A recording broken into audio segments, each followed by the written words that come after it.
Ya, shalom saudara. Kita ketemu lagi dan tetap ya panasnya luar biasa ya. Kayaknya umop ini. Hari ini kita akan merenungkan kebenaran firman Tuhan, saudara. Renungan soal karya penciptaan saya skip dulu ya.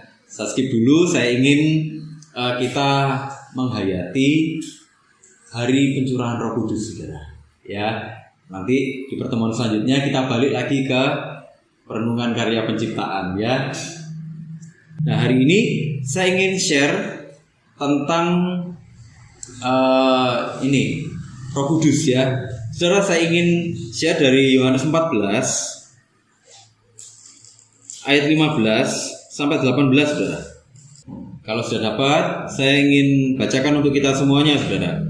Yohanes 14 ayat 15 sampai 18. Judul perikopnya, Yesus menjanjikan penghibur. Jikalau kamu mengasihi aku, kamu akan menuruti segala perintahku. Aku akan minta kepada Bapa, dan ia akan memberikan kepadamu seorang penolong yang lain, supaya ia menyertai kamu selama-lamanya, yaitu Roh kebenaran. Dunia tidak dapat menerima dia, sebab dunia tidak melihat dia dan tidak mengenal dia. Tetapi kamu mengenal dia, sebab ia menyertai kamu dan akan diam di dalam kamu. Aku tidak akan meninggalkan kamu sebagai yatim piatu. Aku datang kembali kepadamu. Ya, saudara. Jadi ini peristiwa menjelang Tuhan Yesus ditangkap. Ya, ini jadi dialog-dialog antara Yesus dengan murid-muridnya. Dialog-dialog ini menunjukkan sesuatu yang penting. Ya, menunjukkan sesuatu yang penting. Yesus tahu kalau ini nanti Yesus ditangkap, ya, terus Yesus gak ada di tengah-tengah murid-murid. Ini murid-murid pasti kocar-kacir semua, pasti kececeran semua, pasti panik semua, pasti takut semua. Dan kita bisa melihat waktu Yesus ditangkap apa yang terjadi, saudara. Murid-muridnya lari semua ya. Bahkan Petrus yang katanya dia berani, yang katanya mau ya sampai mengikuti Yesus kemanapun, apa yang terjadi? Waktu ditanya, saudara, singkat cerita, lari terbirit-biritlah dia, ya kan? Waktu Yesus bangkit, apa yang terjadi? Murid-murid sembunyi di loteng, ya kan?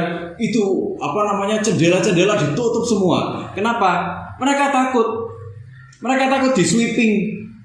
Ini pengikutnya Yesus, ini pengikutnya Yesus, ini pengikutnya Yesus.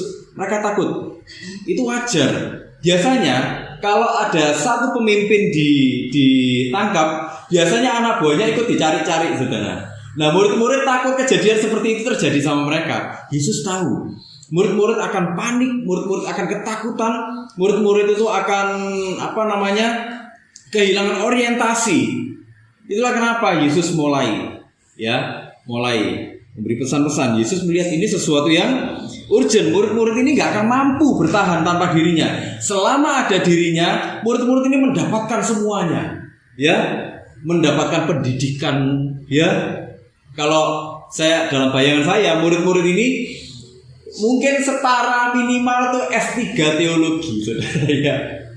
Mereka mendapatkan langsung pengetahuan, mereka mendapatkan langsung pengenalan itu dari sang sumbernya. Tapi waktu nanti sang sumbernya ini ditangkap, sang sumbernya ini pergi naik ke surga, apa yang akan terjadi? Ya kan? Murid-murid pasti kebingungan. Nah, Yesus tahu dengan persis murid-murid ini gak akan mampu bertahan. Itulah kenapa urgent bagi Tuhan Yesus untuk ngomong seperti itu dengan murid-muridnya. Rasa aman murid-muridnya ini bakal hilang, saudara. Ya, mereka bakal merasa ketakutan, pasti. Itulah kenapa nanti kita di perenungan-perenungan sebelumnya kita pernah bahas ya, bagaimana murid-murid itu sampai ketakutan, mereka sampai hidup di dalam pesimisme ya. Waktu kita merenungkan tentang kenaikan Tuhan Yesus, tempo hari kita sempat bahas sedikit bagaimana murid-murid itu sudah mulai ada rasa pesimis. Bisa enggak ya kita terus ya? Bisa enggak ya kita lanjut? Tapi detik-detik sebelum Yesus naik, Yesus memberikan satu orientasi yang baru kepada mereka, satu amanat yang agung, ya kan? Nah, apa yang Tuhan Yesus katakan sebenarnya tetap menunjukkan rencana awalnya Tuhan itu apa? Mengembalikan mereka kembali kepada persekutuan dengan Tuhan. Rencananya Tuhan itu jelas. Ya, rencananya itu jelas, mengembalikan manusia ke setting awalnya lagi. Settingan pabriknya manusia itu apa sih? Kalau kita renungkan di karya penciptaan, settingan pabriknya manusia itu ada persekutuan dengan Tuhan. Bukan persekutuan dengan yang lain. Disitulah manusia akan menikmati kepenuhan. Apa itu kepenuhan? Segala sesuatu yang seharusnya manusia rasakan, ya, kebaikan yang seharusnya manusia rasakan, kebahagiaan yang seharusnya manusia rasakan, itu akan dirasakan di dalam Tuhan. Itulah kenapa manusia Kristen, orang yang percaya kepada Tuhan, itu tidak menarik kebahagiaan dari luar masuk ke dalam. Karena yang di luar itu fana. Ya, orang percaya itu kebahagiaannya ada di dalam dirinya, dan itu yang akan keluar. Itulah kenapa kebahagiaannya orang percaya itu nggak pernah habis, saudara. Meskipun apa yang ada di dalam tangannya itu bisa habis, tapi kebahagiaannya tidak akan pernah habis. Ya, meskipun apa yang ada padanya itu dirampas, tapi kebahagiaannya bersama dengan Tuhan tidak akan pernah bisa dirampas. Amin ya, saudara ya. Nah, itulah kemudian kenapa Tuhan Yesus bilang, jikalau kamu mengasihi aku, kamu akan menuruti segala perintahku. Saudara, kita lihat ya di sini, orang yang dipenuhi Roh Kudus nanti, ya, orang yang dipenuhi Roh Kudus ini standarnya jelas. Orang yang dipenuhi Roh Kudus, bagaimana? Kamu mengasihi aku. Tandanya apa? Kamu melakukan perintahku. Langsung Tuhan lanjut gini. Aku akan minta kepada Bapa, dan Ia akan memberikan kepadamu seorang penolong yang lain. Ya, seorang penolong yang lain supaya Ia menyertai kamu selama-lamanya. Penolong yang lain. Saudara, yang lain ini, yang lain yang dimaksud itu bukan, saudara, kalau kita pernah dengar ya, ada ajaran-ajaran yang bilang bahwa Roh Kudus itu hanya energi dari Tuhan.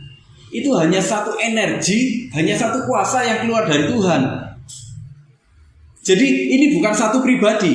Tapi kalau kita perhatikan bahasa aslinya, saudara, yang lain itu dibilang alos. Alos itu apa? Alos itu yang lain, tapi dari jenis yang sama. Artinya apa? Kalau dia penolong yang lain, dia penolong, beda pribadi, tapi esensinya sama. Gitu loh ya.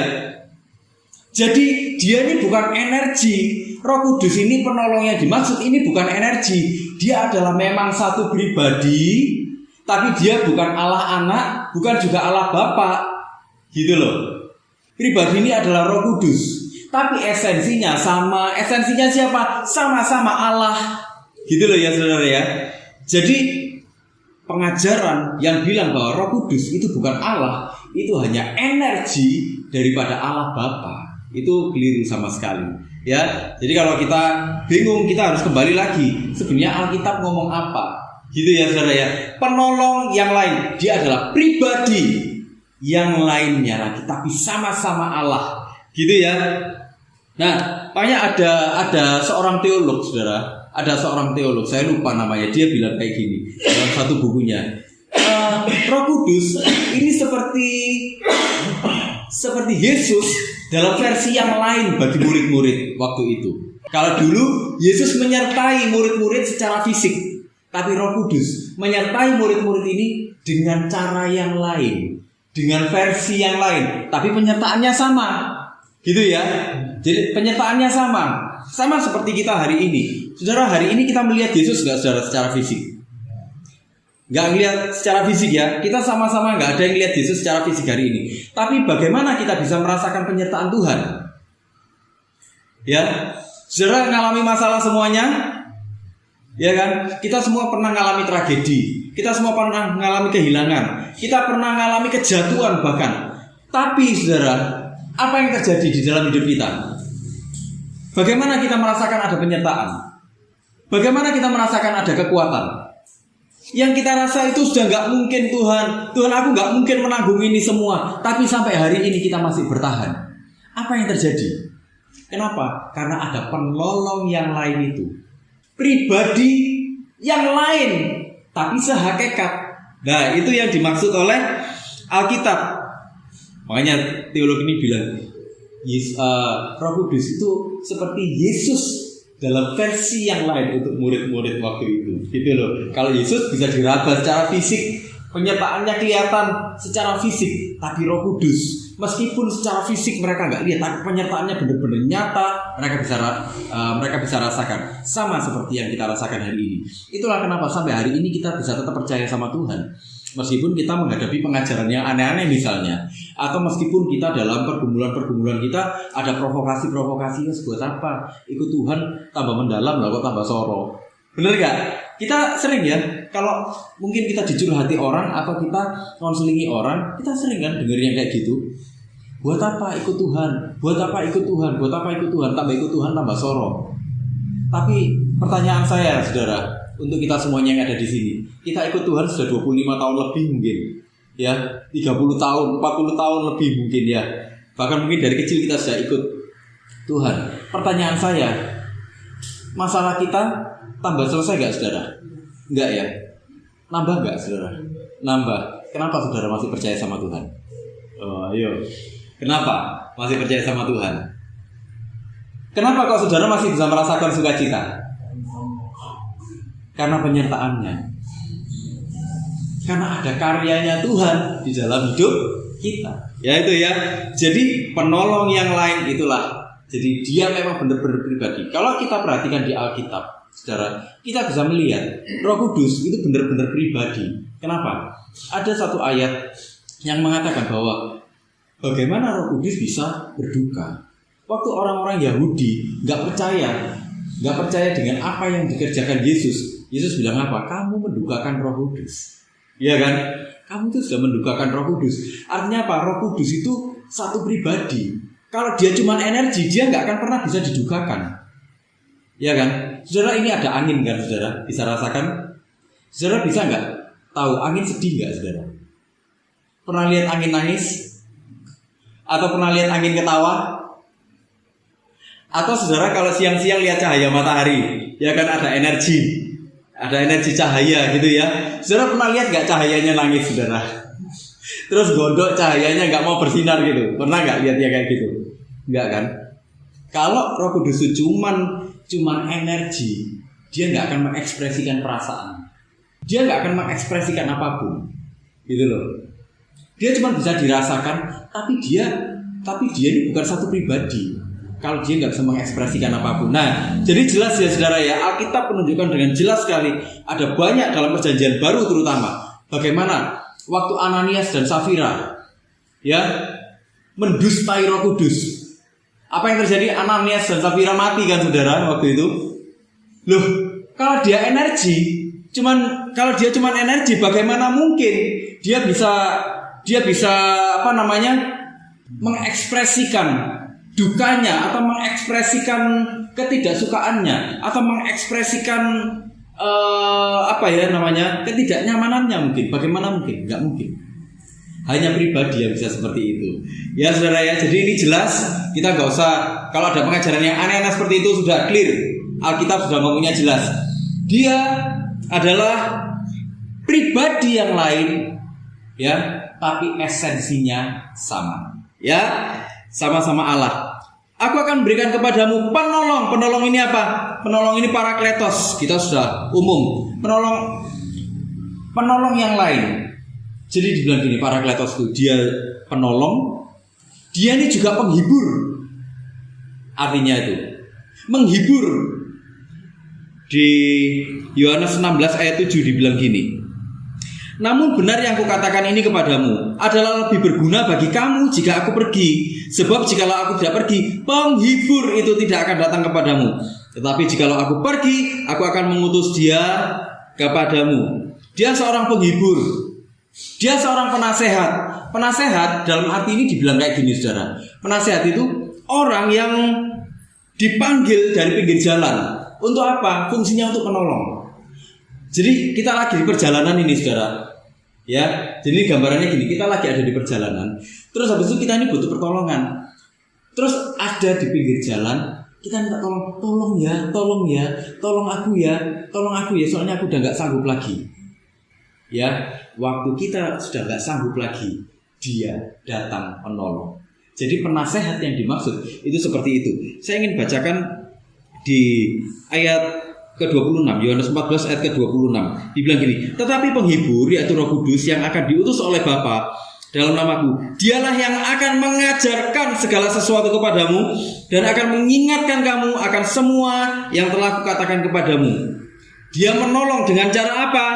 Dia menolong dengan cara mengajarkan segala sesuatu kepadamu dan mengingatkan kamu akan semua yang telah Tuhan katakan. Jadi, saudara, kita ini orang-orang yang nggak mampu berbuat apa-apa. Manusia ini yang terbatas. Tapi lihat, dibilang dia menasehati, mengajarkan lebih dalam lagi. Jadi Roh Kudus ini gini, saudara. Kita tuh bayangannya apa sih, saudara? Roh Kudus, ya kan, kalau kita lagi doa, Roh Kudus jamah, Roh Kudus jamah. Harapannya kita apa? Kadang kalau kita pelayanan, apalagi yang masih ini ya, kalau kita pelayanan masih pemula-pemula, harapannya kita apa waktu kita berdoa kayak gitu? Roh Kudus jamah, supaya orang berdoa semua. Bener ya, saudara? Tapi kita lihat di sini, penasehat. Dia mengajarkan kita untuk makin mendalam dengan Tuhan. Dan memang itu tujuannya Tuhan. Tujuannya apa? Membawa hati kita kembali kepada settingan pabrik, saudara. Gitu loh. Membawa kita menikmati lagi kebahagiaan yang memang seharusnya dinikmati manusia. Ya. Kemudian apalagi? Dia pendoa syafaat. Ya. Saudara, kita tentu masih ingat, kita kadang-kadang itu sudah nggak bisa berdoa apa-apa lagi. Bener ya, saudara ya? Kita sudah nggak bisa berdoa apa-apa lagi. Tapi waktu muncul karunia bahasa roh, saudara, waktu muncul karunia bahasa roh, kadang-kadang kita nggak ngerti itu artinya apa sih. Tapi sebenarnya roh itu sedang berdoa kepada Bapa dalam bahasa-bahasa yang tidak terkatakan. Jadi Parakletos yang dimaksud ini bukan cuma menolong, ya, bukan cuma menolong, tapi dia menghibur, dia juga menasehati, membawa kita makin mendalam dengan Tuhan, menguatkan kita waktu kita sudah nggak mampu lagi. Ya, saudara, jadi Roh Kudus itu memang sudah ditetapkan untuk apa? Untuk menggantikan peran Kristus di dunia. Untuk apa? Untuk menuntun orang-orang kepada pengalaman yang lebih mendalam lagi, pengetahuan yang lebih mendalam lagi, pengenalan yang lebih mendalam lagi dengan Tuhan. Seringkali orang itu salah berpikir tentang Roh Kudus. Harapannya dengan Roh Kudus apa? Roh Kudus melakukan mujizat-mujizat di dalam hidup kita. Cuman itu aja, ya kan? Kita seringkali salah arti dengan itu. Waktu kita berpikir bahwa Roh Kudus menolong, seringkali kita berpikir apa? Roh Kudus itu seperti jongos yang kita bisa suruh-suruh. Roh Kudus, aku sakit, sembuhkan aku. Ya toh, bener nggak? Kita sering kan denger yang kayak gitu. Roh Kudus, aku sekarang butuh jalan keluar, kasih aku jalan keluar.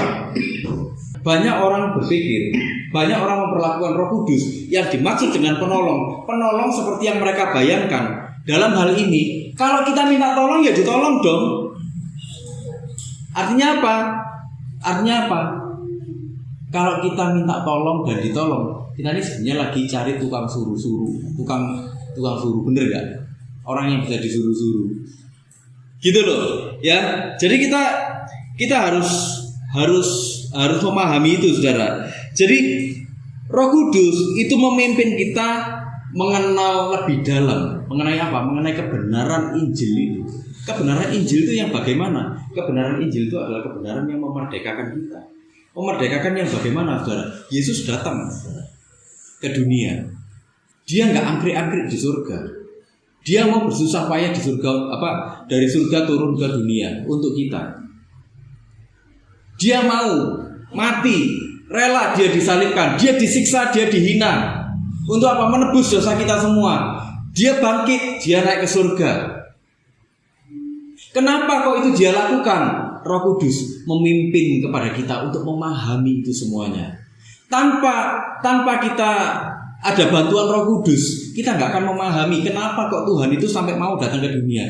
Itulah kenapa orang-orang yang nggak mengenal Tuhan, orang-orang yang nggak ada pimpinan Roh Kudus mencela Tuhan dengan mengatakan, buat apa memangnya Tuhan datang ke dunia? Memangnya dia nggak sanggup datang ke dunia, menebus gitu aja dosa-dosa manusia? Oh, tidak semudah itu Ferguson, ya kan?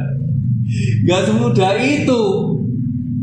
Gak seperti itu yang Tuhan mau. Tuhan ingin sejak dari awal sampai nanti endingnya, Tuhan ingin manusia mengerti betapa besar kasih-Nya kepada kita, betapa besar kasih-Nya itu di dalam hidup kita. Gitu loh saudara. Itu yang dimaksud oleh Tuhan. Bukan cuma itu, Dia juga ingin memberi kita kekuatan ilahi yang diperlukan untuk melewati hidup ini. Saudara, hidup ini itu ladang pembulian sebenarnya. Saudara, seberapa banyak iman kita itu dilecehkan orang. Waktu kita mengalami tragedi, saudara, waktu kita mengalami kesusahan, seberapa banyak orang meremehkan iman kita, saudara. Gayopo kon gitu. Ya kan? Gayopo melok Tuhan. Wes pesugihan ae. Ya, ada yang gitu-gitu kan. Iman kita seberapa banyak iman kita dilecehkan. Bagi sudut pandang Tuhan, hidup ini sebenarnya sarana ujian untuk kita naik kelas, naik iman. Ya kan, iman kita bertumbuh dan bertumbuh. Tapi dalam sudut pandangnya setan, saudara, dalam sudut pandangnya iblis, hidup ini adalah ladang untuk membuli kita. Saudara, orang kalau dibully, itu kira-kira harapannya apa? Dari si pembuli untuk yang dibully, itu kira-kira harapannya apa? Yang dibully kira-kira tambah kuat atau tambah lemah? Tambah lemah, betul. Kalau misalnya saya membuli, misalnya saya membuli Bupil misalnya, harapan saya Bupil makin tunduk di bawah saya. Dalam artian apa? Saya apa-apakan Bupil, saya hina-hina Bupil misalnya, Bupil takut sama saya. Itulah kenapa Bupil nggak bisa keluar potensinya. Itulah kenapa Bupil semakin hari semakin kerdil secara mental, semakin kerdil secara rohani, nggak pernah bertumbuh, sampai akhirnya Bupil ada di dalam kendali saya tanpa disadari. Jadi pembulian itu seperti itu. Setan pun berusaha membuli kita seperti itu. Tapi Roh Kudus itu terus menguatkan kita. Fungsinya dia menguatkan kita, memberi kita kekuatan ilahi untuk melewati medan pembulian ini. Gitu loh ya. Membawa kita masuk ke dalam sudut pandangnya Tuhan. Sudut pandangnya Tuhan apa? Nah, kamu lagi ada di dalam kelas ujian. Kalau kamu lulus, kamu naik kelas lagi, dan itu akan menyenangkan Tuhan. Gitu, saudara. Ya, jadi Roh Kudus itu seperti itu, saudara. Bukan jongos, gitu loh. Roh Kudus punya kehendak, punya perasaan, punya pikiran. Dia bukan mesin, dia bukan energi, gitu ya. Roh Kudus dengan cara seperti itu memungkinkan kita hidup di dalam proses dengan menang atas dosa, beserta produk-produknya. Saudara, produk-produknya dosa ini apa? Kita sudah pernah bahas. Produk-produknya dosa ini apa? Ketakutan, bener gak?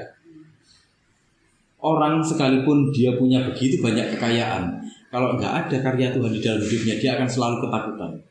Takut hartanya dicuri, takut hartanya dimakan orang lain, bener gak? Takut bangkrut, dan sebagainya. Ketakutannya begitu banyak.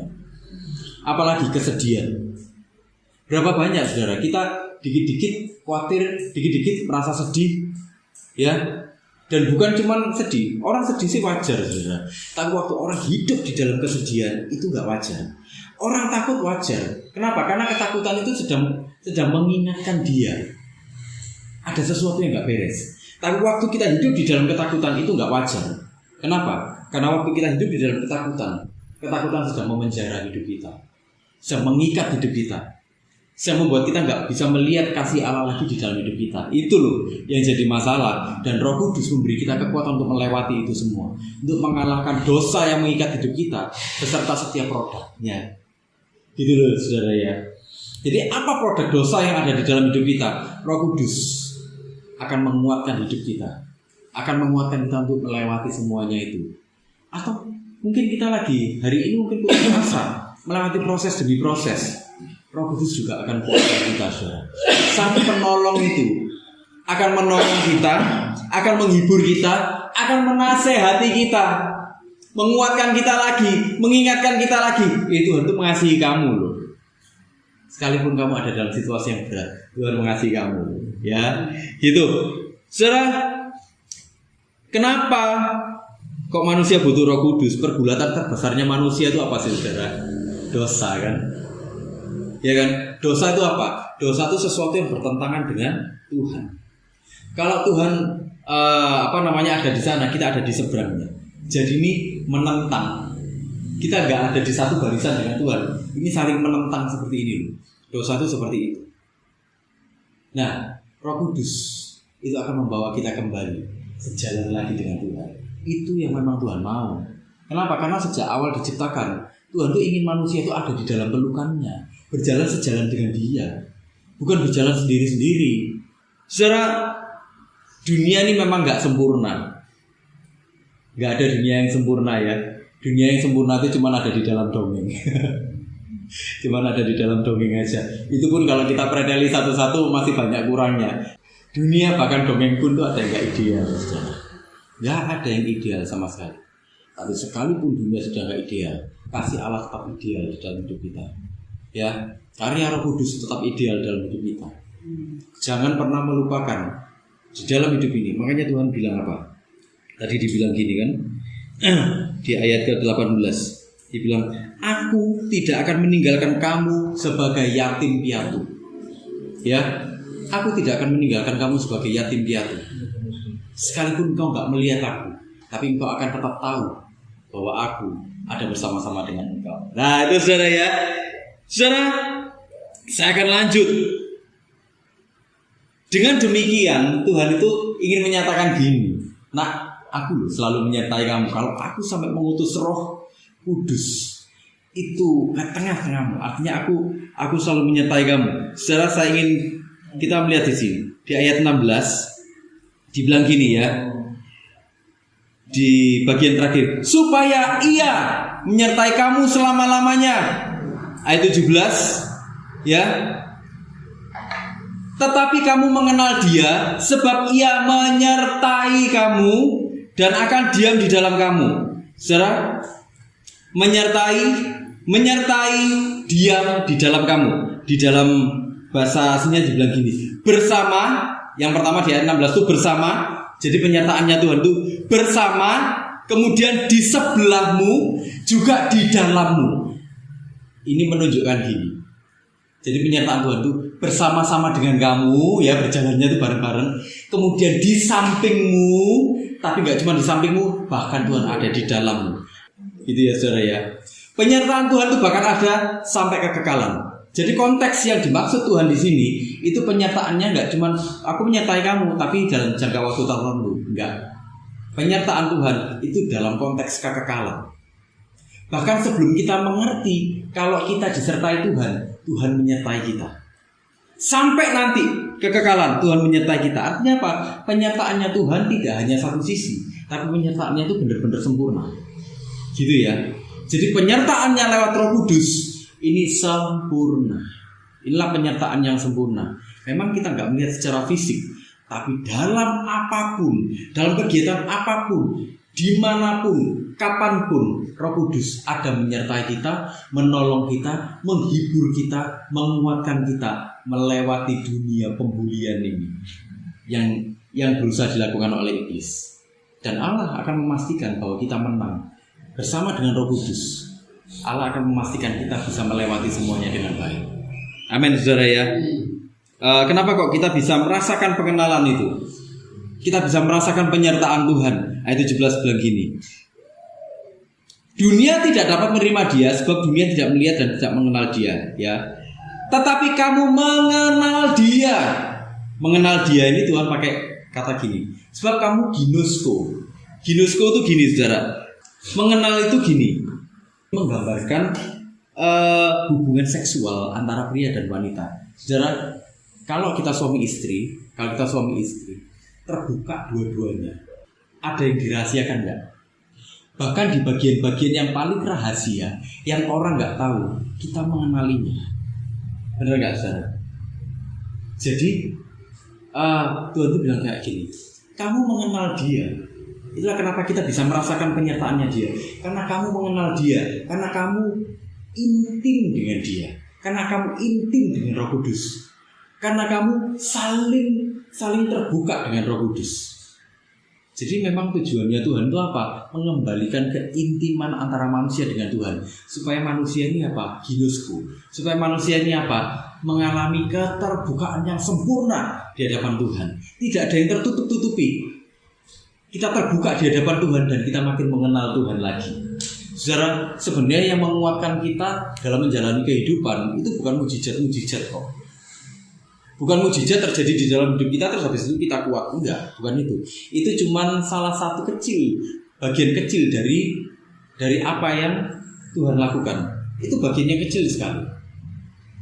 Pertolongan-pertolongan yang seperti itu, misalnya kita lagi butuh uang ini, terus tiba-tiba ada yang ngasih uang, atau kita lagi butuh kerjaan, terus tiba-tiba ada yang ngasih kerjaan, itu pertolongan yang kecil. Ya, itu hanya bagian yang kecil dari apa yang Tuhan lakukan. Yang membuat kita kuat sebenarnya adalah ginosku ini, saudara. Waktu kita intim dengan Tuhan. Itulah kenapa saya tadi tanya, saudara sampai hari ini bebas dari masalah nggak sih, saudara? Bebas dari pergumulan nggak sih? Enggak ya. Saudara sudah umur berapa? Usia berapa? Ada yang 60 ya kan? Ada yang hampir 70. Saya sudah 40 lebih gitu ya. Saya yang paling muda di sini. Oh, ini ada yang paling muda, saudara. ada yang paling muda. Masalah terbesarnya PR matematika. Ya. Kenapa? Kok dalam pergumulan ini kita nggak menyerah, kenapa? Nah, jadi sumber kekuatan kita itu sebenarnya bukan kita mengalami mujizat terus kita kuat, enggak.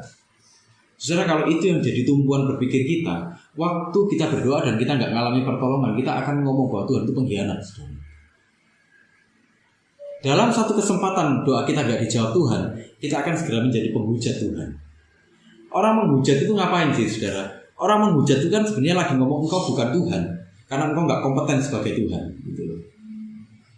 Engkau nggak bisa dibilang Tuhan, karena engkau sebenarnya memang nggak pantas disebut sebagai Tuhan. Engkau nggak bisa melakukan apa-apa kok. Kita lagi ngomong kayak gitu. Itu yang namanya menghujat Tuhan. Dengan kata lain, kita sedang merendahkan Dia. Gitu loh, saudara.